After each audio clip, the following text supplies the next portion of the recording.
Welcome to the Russell Wanless Performance Hall on the beautiful campus of Utah State University in Logan, Utah. I'm Nicholas Morrison, professor of clarinet at Utah State, and it's a pleasure to welcome you here today. I hope these tips will help you as you prepare your all-state clarinet audition. First of all, I'd like to begin by saying thank you. What you'll learn through this process will stay with you long after the audition is over. Auditioning for All-State takes a commitment to practice, a commitment to prepare, a commitment to work with your teachers to get the best recording you can. In many ways, by the time you submit the recording, you've already won. Now, while everybody can't get in the band, you'll take away with you everything that you learn to prepare, and that'll help you get better in all of your playing, and that discipline will carry over to other aspects of your life as well. So thank you. Here are a few ideas that I hope will help you as you practice and prepare for your all-state clarinet audition. First of all, the piece is marked Allegro Giocoso, which means lively and happy in tempo and in style. For the first line, focus on establishing a bouncy staccato and a contrast between the mezzo forte in measures 1 and 3 and the forte, just a little bit louder, for that chromatic scale in measure 2. And since it is a chromatic scale, make sure that when you get to the G flat, you're using the sliver key instead of switching with the middle. A little more about that later. Let's see, play the C on the left in measure 4. Yep, after the E flat. You probably want to mark that if you haven't already. And then when you get to the measure 5, play the throat G flat, the one that's right before the F, with the thumb and the bottom 2 side keys. And then you can play the F with just the thumb.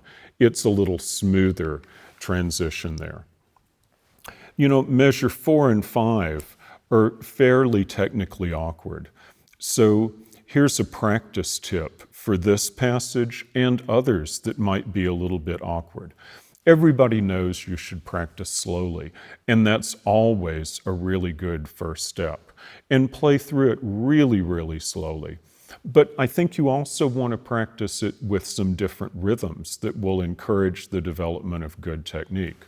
So you can play the first note long,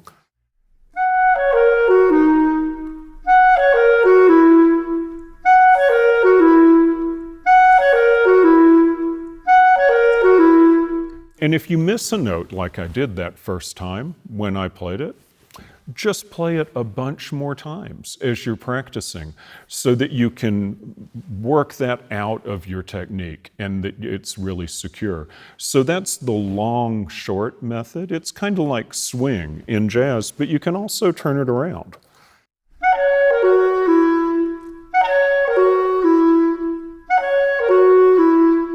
And then, as you get better at it, and you've done both of those a number of times, play the first note long and then 3 notes quick, landing on the next beat, the G flat here. And it'll start building that pattern and that fluency in your technique. As you get down to the 5/8, think eighth notes and think of the groupings for those eighth notes. So you might think about counting in measure 6, 7, 8, and 9. 1, 2, 1 and 2 and 3, 1, 2, 1 and 2 and 3, 1, 2, 1 and 2 and 3, and 1, 2, 3, 1, 2. And make sure you do that 1, 2, 3, 1, 2, or if you prefer 1, 2, 3, 4, 5 in measure 9, because you want to make sure you're on time to the downbeat of measure 10. It'd be really easy to think of that last measure 9 as being in 4/4 and add an extra eighth note. Don't do that. Play it in tempo. Lively staccatos also in measures 10 and 11, and note the crescendo in measure 11, and again the C natural on the left in the end of 11 after the E flat. As you get to measure 13, remember that senza retard means without slowing down. Senza is actually the Italian word for without or no. So it means no retard there. So don't slow down. When you do get to measure 14, note the tempo, mood, and key change to F minor. And also note the D flats and other flats that have been added to the key. You may want to write some of those in. In measure 14, if you're lucky enough to have a left-hand A flat key, like I do, use that for the first note. Otherwise, you'd use your regular right-hand A flat, and then you'd go to E on the left and quickly switch to the right without anyone noticing. So that would look like this. And you can do it so that it doesn't impact the sound. But what I'm really thinking is that they're two 16th note low E's tied together. But of course, if you have the A flat key on the left, that's even more straightforward and easier. Again, watch out for the D flat at the end of this bar and in the middle of the next one.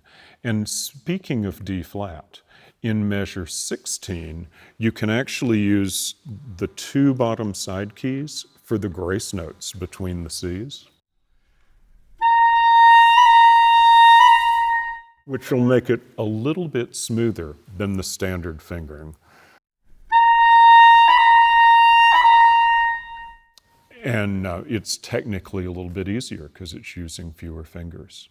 At the end of bar 16, take the D flat on the left, and then the quintuplet and the A flat in bar 17.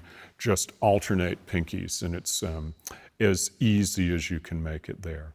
In measures 18, 19, 20, and 21, you can be a little bit freer with the time. The composer's written tenuto marks, and it's a little bit more operatic style. So take some liberties there with the time. Also note that in the second half of measure 18, you can use the 1-in-1 B flat after the D flat, which will make getting to the F a little bit easier for you.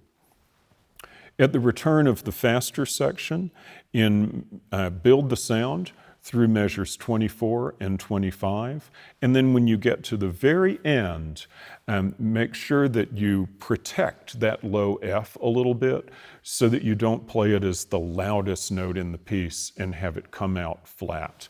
It's already a little bit low note on the clarinet, and you want to make sure it doesn't call attention to the fact that it's a little under pitch by playing it with a loud sound. So I hope these tips will help you prepare as you are getting ready for the high school all-state band audition. I'd also like to say thank you again for auditioning and encourage you to continue your playing, regardless of where you choose to go to college. You've made a huge investment of time in music, and it'll continue to serve you well. Any university in the country would want you involved in their music program. If you are considering the music program at Utah State, please contact me. I'd be delighted to schedule a lesson with you, either in person if you're near Logan or on Zoom if you're not, because everybody knows how to use Zoom now. And I could help you prepare for solo and ensemble later in the year, for college entrance auditions, and I'll help you prepare even if you're auditioning at places other than Utah State. But I'd really encourage you to audition here. Regardless of your major, you'd enjoy the music program, and if you are majoring in music, we have an outstanding faculty and wonderful performance facilities. Thank you again for auditioning and for watching this video. I hope you find it helpful. Best wishes for a successful all-state band audition.